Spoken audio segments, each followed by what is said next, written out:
what it looked like right before you fall.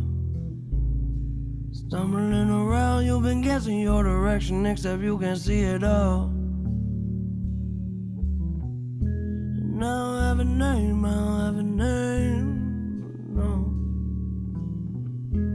Who am I to blame, who am I to blame, no. And I cannot be changed, I cannot be changed, no. Trust me, I've tried. I'd stand up right at the start of the line, drawing circles.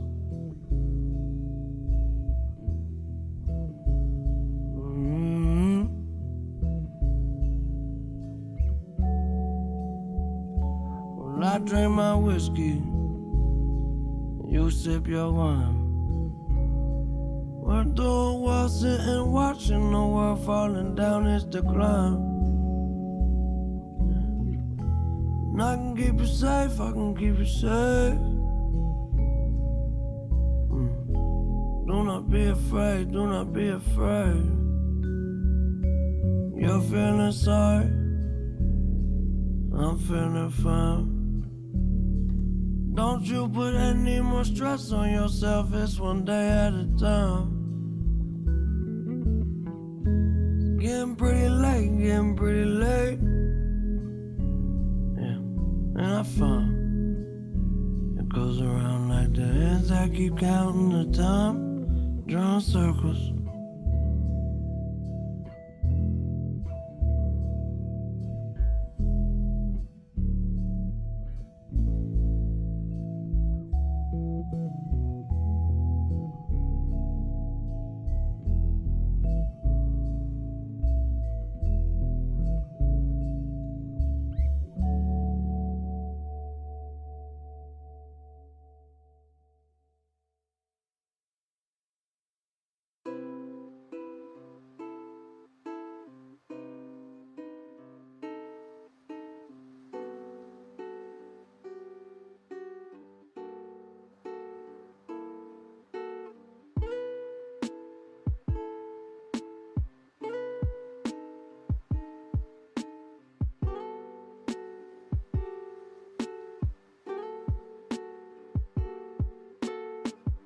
Percocet, yeah. Miley Percocet, Percocet, yeah.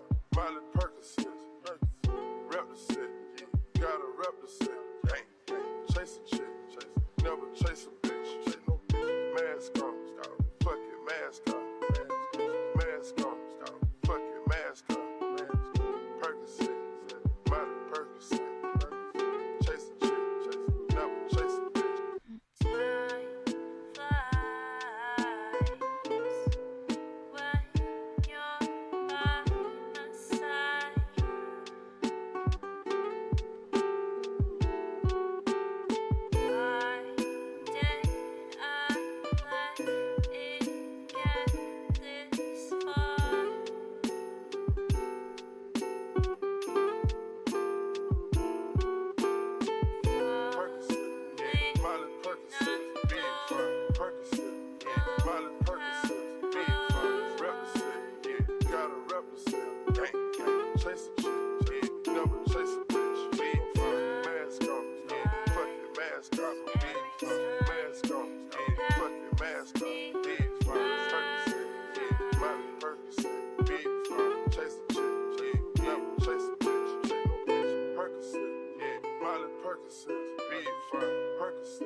Yeah, things have gotten crazy, and the changes are getting so big. And you remember when we used to say, "Oh, when they get bigger, when the changes get big, that'll wake people up. There'll be no denying. There'll be no denying it then." No, I think we're gonna just start looking crazier and crazier because the changes are gonna be huge, and still nobody will see it. It'll be like, what? Oh my gosh. So yeah, it's a little unsettling And I don't think we can blame it on the observation aspect of it. Like, people are just not looking up, or people are just not, they're not observing things, and they're just like, in their own la distraction land. Because like the changes now, it's like it's so big. It's like it's not even like you're not observing. Like, it's like it's something else. It's not that. So yeah, it's been a little unsettling, but also in the same sense, it's like we this is what we knew was coming. It's gonna get worse. So gotta just keep riding the wave. But it's like it's not a wave anymore, man. It's like a tsunami, man. You gotta just go with the flow the best you can, and just try to keep your sanity. But what is even sanity anymore?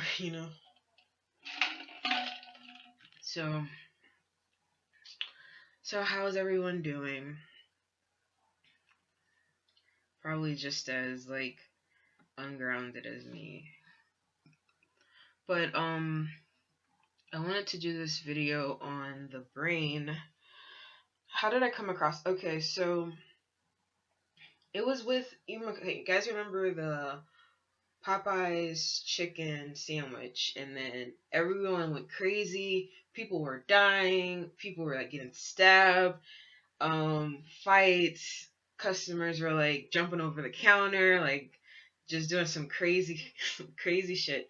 And I'm thinking, what the hell is going on with people? And then not only that, and just different things that just showed society and how society handles like issues. Like, I'm angry, this is what you like. It was just all these videos are coming out, and I'm just like, what is going on with people? Like, is it just this current shift, or is it like people are changing? So I was doing research on like I thought maybe there would be a change in like human mental development from like adolescence to adulthood. I thought maybe there would be some type of shift in that, because I'm like, people are not really able to control their impulses anymore. Like, they're acting like children, like throwing tantrums, but deadly tantrums. Like, I'm angry, so I'm gonna stab you. It's like they're not able to. They don't have that foresight. They don't. They just like in the moment, like their brain hasn't developed. Like, that's a development like they missed. So I thought maybe there would be a change in that. And so I was looking into the brain, looking into like the psychology of it all, and yada yada yada. Somehow I came across the caudate nucleus, and I'm like, what is that? And then I was like reading, and I was like, well, what? And here we are. So I'm gonna just go over what this is, what they are, should I say, and its role in the brain now. So, okay. Alright, so the caudate nucleus is one of the structures that make up the corpus striatum, which is a component of the basal ganglia. While the caudate nucleus has long been associated with motor processes due to its role in Parkinson's disease, it plays important roles in various other non-motor functions as well, including procedural learning, associative learning, and inhibitory control of actions, among other functions.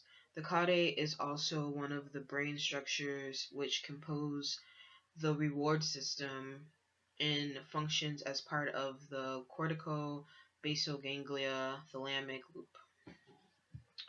Alright, so this is how it looks inside the brain. We have this thing called the anterior horn. So it looks kind of like a ram horn, ironically. And they sit, at top here, and then they curve around like a C. And then we have two of them here. So that's how it would look. So that's where they kind of like embed themselves. So the caudate nuclei are located near the center of the brain, sitting astride the thalamus. There is a caudate nucleus within each hemisphere of the brain. Individually, they resemble a C-shaped structure with a wider head at the front tapering to a body and a tail. Sometimes a part of the caudate nucleus is referred to as the knee. Alright, so there you have it. It has a head, a body, and a tail, and even can sometimes have a knee. And also the head and the body receive a blood supply from two different arteries as well. So I don't know. It looks like a fucking sperm. It looks like a fucking parasite, and that's what I was telling Digital about when he was talking about us being infected with a parasite, and I was already like about to like start like doing a video on this and like trying to get it out there, and I'm like, synchronicity. I'm like, what the fuck? I was thinking we're all infected with this fucking parasite thing now. We all have this in our brain. I mean, this is like the brain anatomy, and I'm like, what? Alright, so spatial mnemonic processing. The caudate nucleus integrates spatial information with the motor behavior formulation, selective impairment of spatial working memory in subjects with Parkinson's disease, and the knowledge of disease's impact on the amount of dopamine supplied to the striatum have linked the caudate nucleus to spatial and non-spatial mnemonic processing. So, let's go over what spatial mnemonic processing is. The method of LOCI is a method of memory enhancement which uses visualizations with the use of spatial memory, familiar information about one's environment to quickly and efficiently recall information. The method of LOCI is also known as the memory journey, memory palace, or mind palace technique. This method is a mnemonic device adopted in ancient Rome and Greek.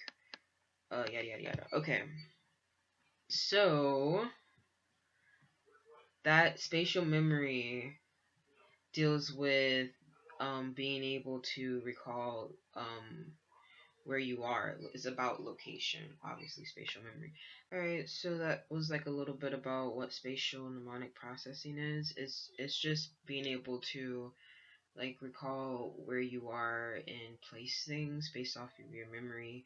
You know, like the way you go to the store or the way your room is set up, or you know, just where you are, and you're able to pull on that memory because you've already, you know, are familiar with it. So so the caudate nucleus deals with that, the processing and all that. Directed movements. The caudate nucleus contributes importantly to body and limbs posture and the speed of accuracy of direct movements. They did a okay for goal directive action. Basically, they did a study on rats, and rats that did not have that had a damaged caudate nucleus. They basically were giving rats these treats. They enjoyed the treats, and then they slowly start to poison the treats, or you know, make them sick. So rats that were able to understand, like, I like this treat before, but I can no longer have as much or have it at all because I know that when I now have it, I get sick. So I'm gonna either stop having it or have little to none. They didn't have the damaged caudate nucleus. And rats that did have the damaged caudate nucleus weren't able to effectively do that. They kind of continued to eat the treats as much or didn't really like, you know what I mean? So it with the caudate nucleus is essentially vital then in goal directed action. Connections block the memory enhance. So it deals with memory. It can affect memory, as we already know. Learning, how we learn. It deals a lot with the visual aspect of learning and the visual aspect of the brain and how we visualize stuff. Sleep, it deals with our sleep. It also deals with our emotion. The caudate nucleus has been implicated in responses to visual beauty and has been suggested as one of the neural correlates of romantic love. It deals with our emotion pertaining to love and romance and what you see as beautiful, right?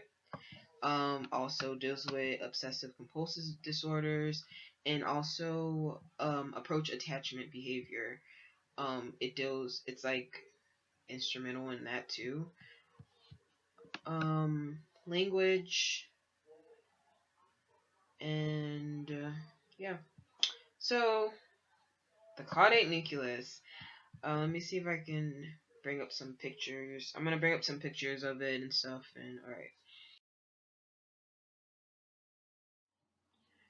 So I wanted to show you guys the limbic system. If you weren't already familiar with it, it's like the inner structure in the brain apparently. So I found this website that kind of gives you a 3D model of the brain, and then it takes you like inside to the structure of the limbic system and everything.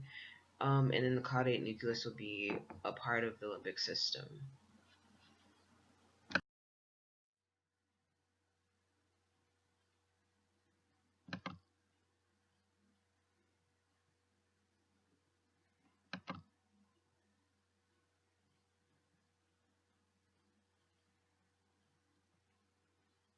I mean, how alien does that look?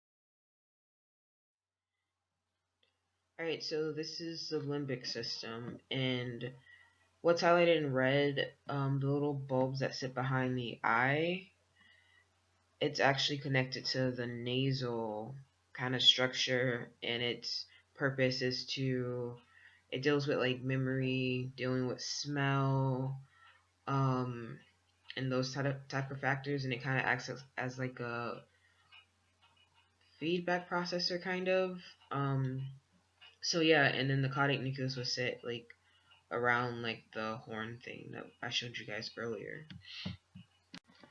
Okay, so this is the caudate nucleus on its own. It When I saw this, I'm like, definitely a freaking parasite. I've never seen anything like this, never heard of it, never knew it existed. So yeah, there's the head and then the body and then the tail, and then sometimes it could have a knee. Um, the head and the tail um, both have different get blood supply from different arteries, and we have two of them.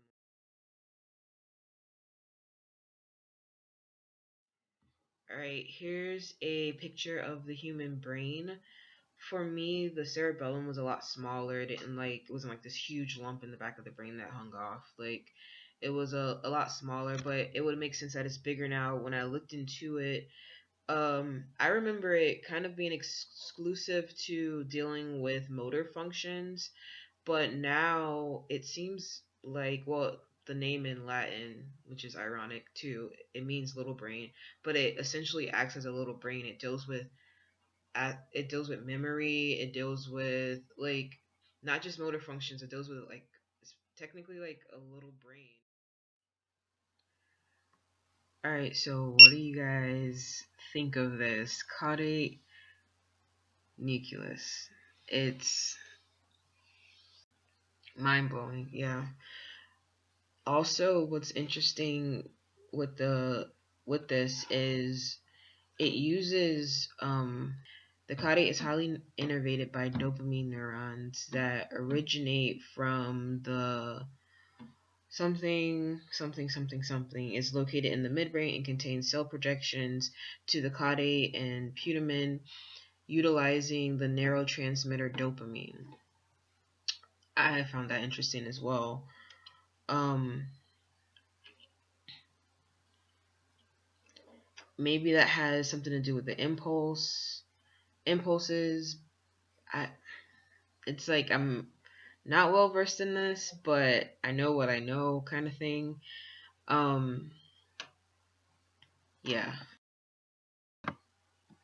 All right, so I covered the caudate and the massiveness of the cerebellum, the structure of the limbic system, as well as the different dynamic in the brain now as far as how we're processing information essentially.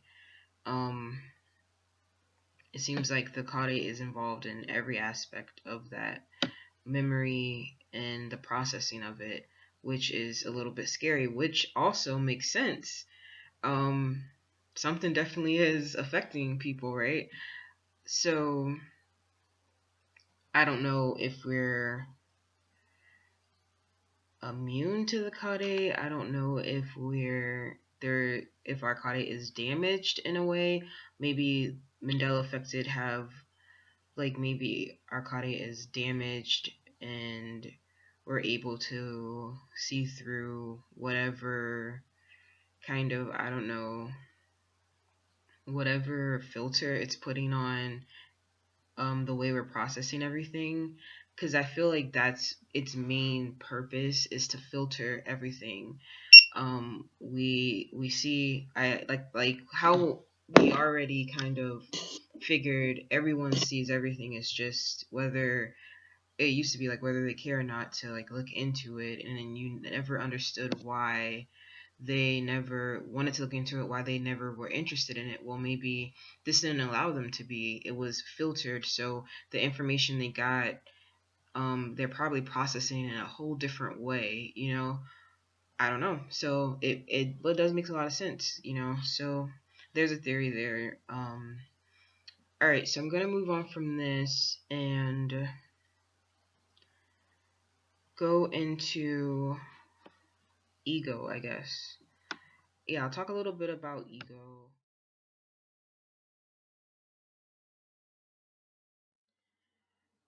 According to Freud's model of the psyche, the id is the primitive and instinctual part of the mind that contains sexual and aggressive drives and hidden memories. The superego operates as a moral conscience, and the ego is the realistic part that meditates between the desire of the id and the superego.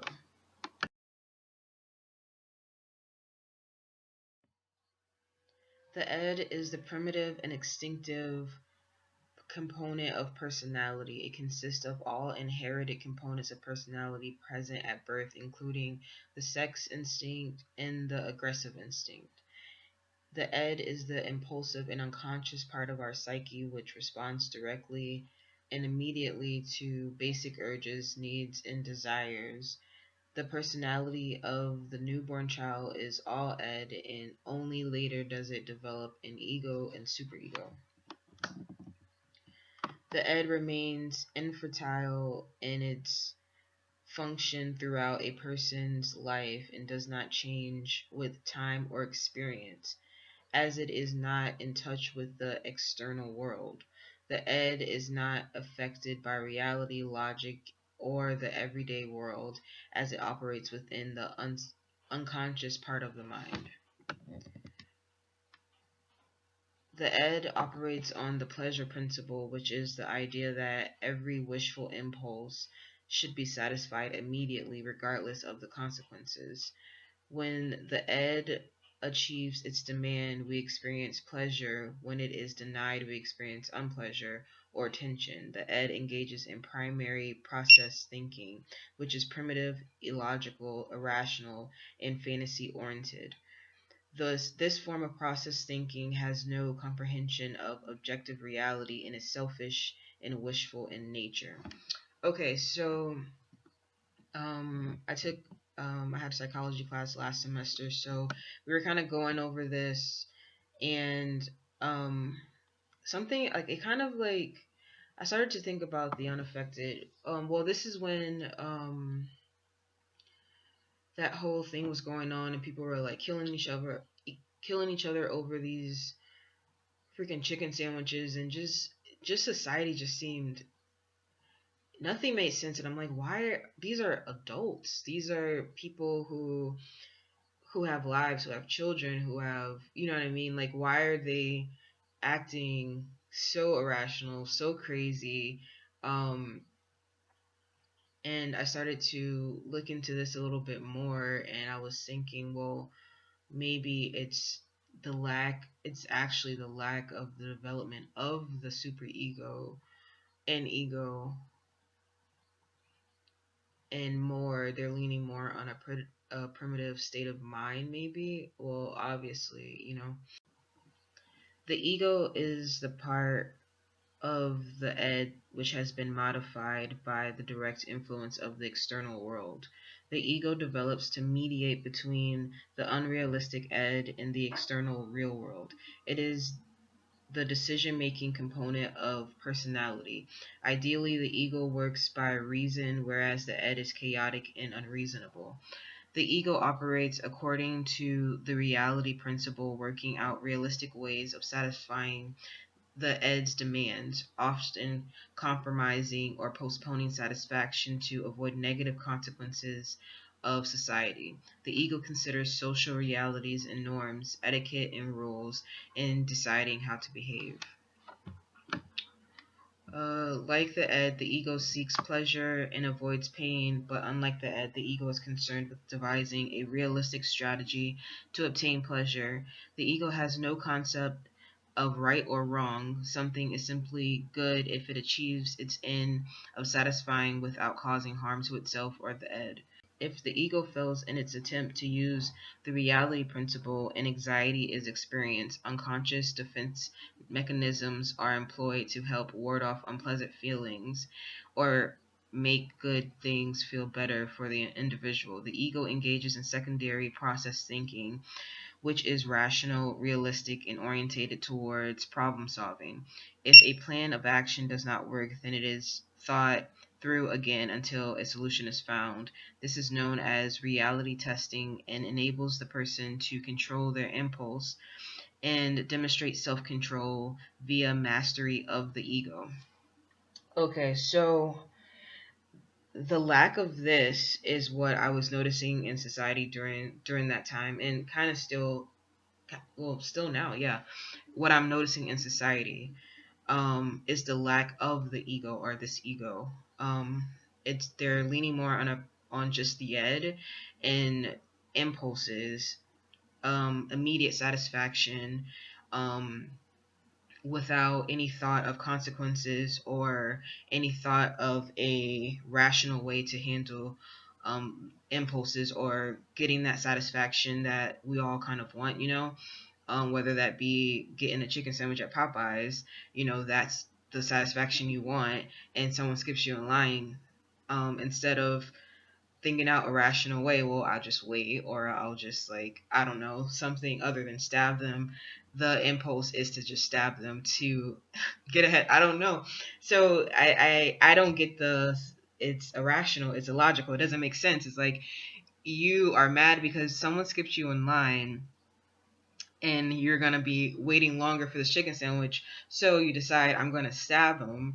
Well, you're never going to get the chicken sandwich now because you're going to jail. Like, I don't get, it's irrational. So society now just leans more on, I feel like, the ed, and the kind of the ego and the super ego are underdeveloped, if really developed at all.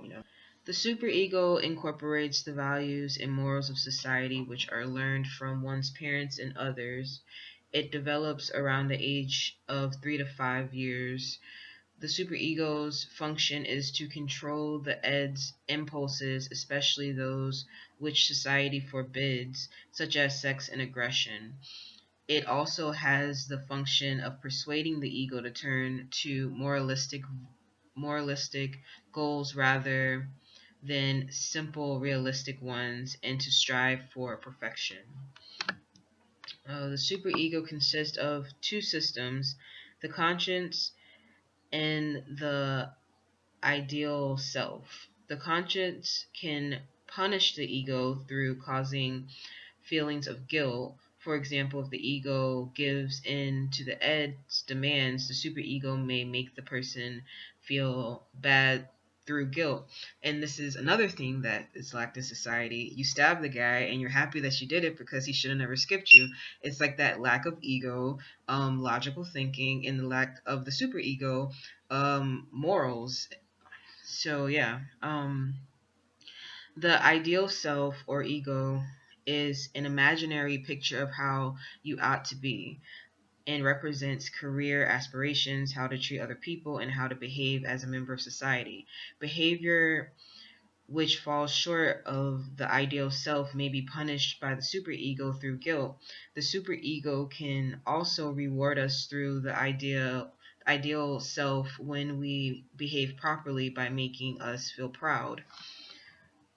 Well, now I'm thinking like maybe in this reality or timeline or wherever we are, the maybe it's not the lack of the ego, super ego. Maybe the ego and the super ego here are twisted in a way that it is the logical thing to do. Um, and morals are twisted here where you don't get that feeling of guilt of doing bad things, or you don't get that, you know, that moral compass is kind of like all turned around. I don't know. It could be a lack of this, or it could be twisted. A twisted version of it. I don't know. If a person's ideal self is too high a standard, then whatever the person does will represent failure. The ideal self and conscience are largely determined in childhood from parental values and how you were brought up.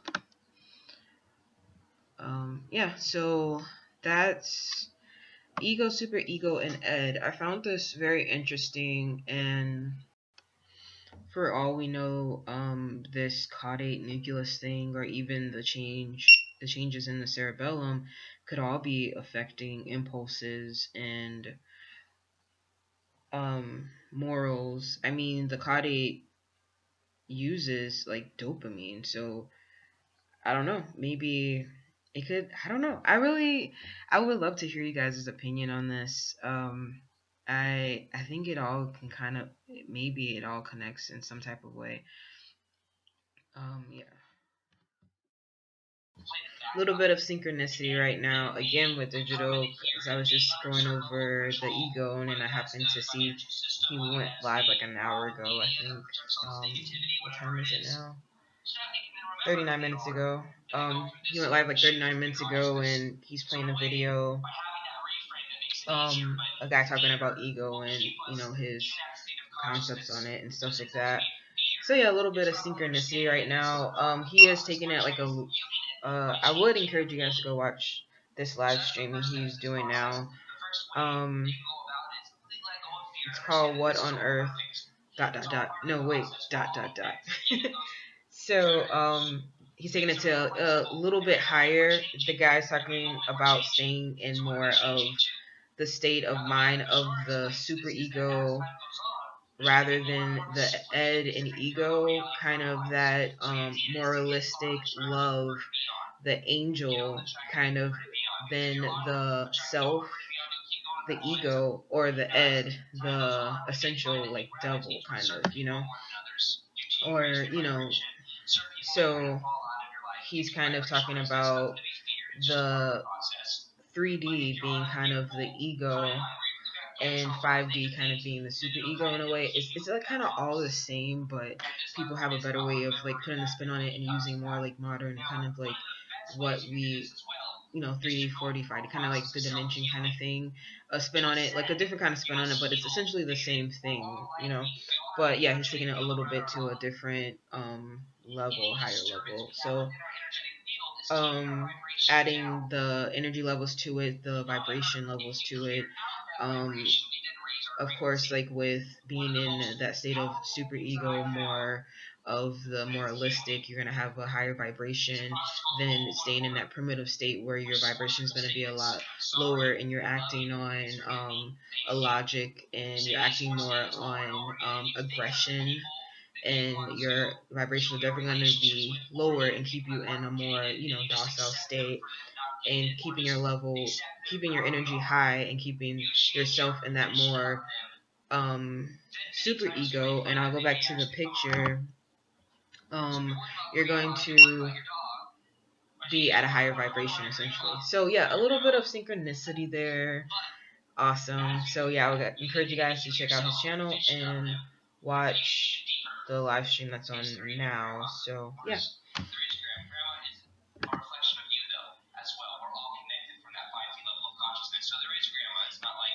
And when he's saying reflection, it's a reflection of you. That's the ego. Like I stated before, the ego is your ideal self, which gets twisted, which they twist. You know, that's what you try to live up to, that ideal self. And what Digital was asking before, do you really know who you are? Because that's what it all is. You're trying to be that perfection of what that ideal self is. And if you don't know what the ideal self is, or you're being told what your ideal self is, that's what you're living to be, or you know what you're aspiring to be, the perfect self, you know, and it's not even the perfect self. So do you know who you really are, kind of thing.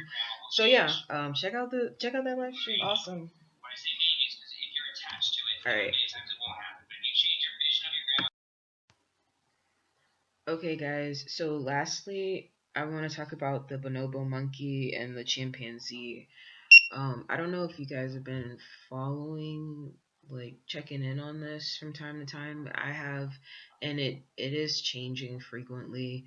Um, Before it switched from chimpanzees to bonobos, that was our closest living relatives. We shared 99% of our DNA with chimpanzees, and then that changed to the bonobo monkeys, and that was something that we talked about last year. And then the bonobo monkey and you have the chimpanzee. What makes them different is whatever percent of their DNA. So that whatever percent of their DNA is what we have from them. So we have that part from the bonobo and we had that part from the chimpanzee in us, and they were equal. And now that's changed again, and now we're back to 99% chimpanzee, no more bonobo. So our closest relatives is back to chimpanzee now. So that shifted quite a few times. I think bonobo's at 98 now, chimpanzee's back at 99. So we shifted again, and that just shifted within the last like couple weeks. This does correlate a lot with behavioral stuff, the impulse stuff, because we share DNA now with chimpanzees who are more aggressive and more combative. As far and the bonobos are more docile, more like playful, more gentle, you know, more sexual, a lot more sexual. And the females kind of dominate the dynamics, where the chimpanzees, the males, are the dominant ones. So we have switched back to chimpanzees.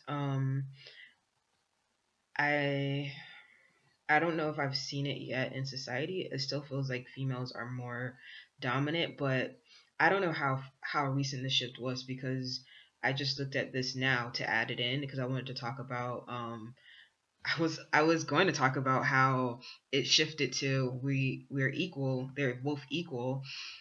And then I looked, I was like, what the fuck? It's 99% again? And then I'm like, oh, we shifted again, because now it's back to 99% chimpanzee. So I don't know when it shifted. So I'm pretty sure as a couple weeks go by, a couple months go by, and I keep observing, you know, society and stuff, and I'm pretty sure I'll see a shift in the dynamics as far as women being more dominant until it shifts back. So, yeah, that's something to keep an eye on, and I think it does affect us. It does affect how people are acting.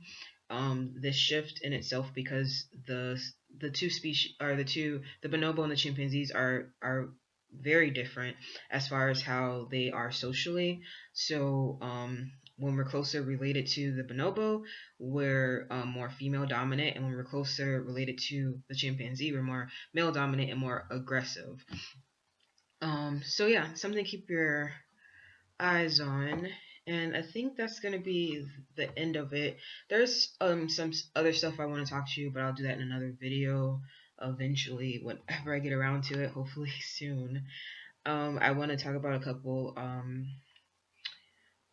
a lot of things actually, quite a few things, and a couple of theories. I have a couple dreams too. Yeah, so I will try to do another like live stream or premiere thing. The caudate nucleus. What do you guys think? Is it what's keeping people unable to see the changes? Is it what's keeping people in a low vibration?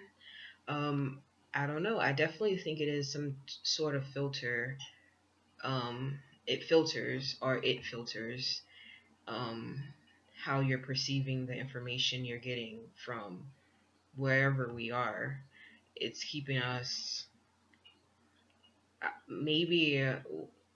I mean, we all feel that the space isn't stable. It is constantly shifting, and maybe this is what's keeping people from really seeing how bad it is. Maybe I don't know. I mean, can we 100% say that we're not affected by this thing? I mean, though we are affected by the Mandela effect, I'm pretty sure there's a lot of things that go unnoticed by us, just because at the end of the day, you are human and you do have your own distractions, and you are subjected to this stuff. So you're going to be affected in one way. So no matter how higher of a thinker you think you are, or high, you're in such a high vibration and you're above everything, you're still affected by this in some sort of way. So it is hindering you in some way. Um, so is this keeping us from seeing something even bigger? Like, I don't know. But I do know that it's very odd and it's very, yeah. So hope you guys enjoyed this little video, and please like leave some comments to a video so I can just hear other people's opinions on it and stuff. Like I said, I'm going to try to maybe do another video sometime. I definitely want to talk about my theories on, I'm kind of coming to this not a conclusion, but I'm at this new theory that everything's kind of going along with this new theory. So I do want to talk about that. And I did come upon that in a dream, or was it really a dream? I don't know what it was, but yeah, so I definitely want to do a video on that. And once I haven't like been on YouTube to like do the live streaming thing. I know it's changed and stuff, but I know there's different ways you can get on now. So I'll try to do like a live stream and not like a premiere thing, and so I can talk to you guys again and stuff like that on my channel. So yeah, see you guys later.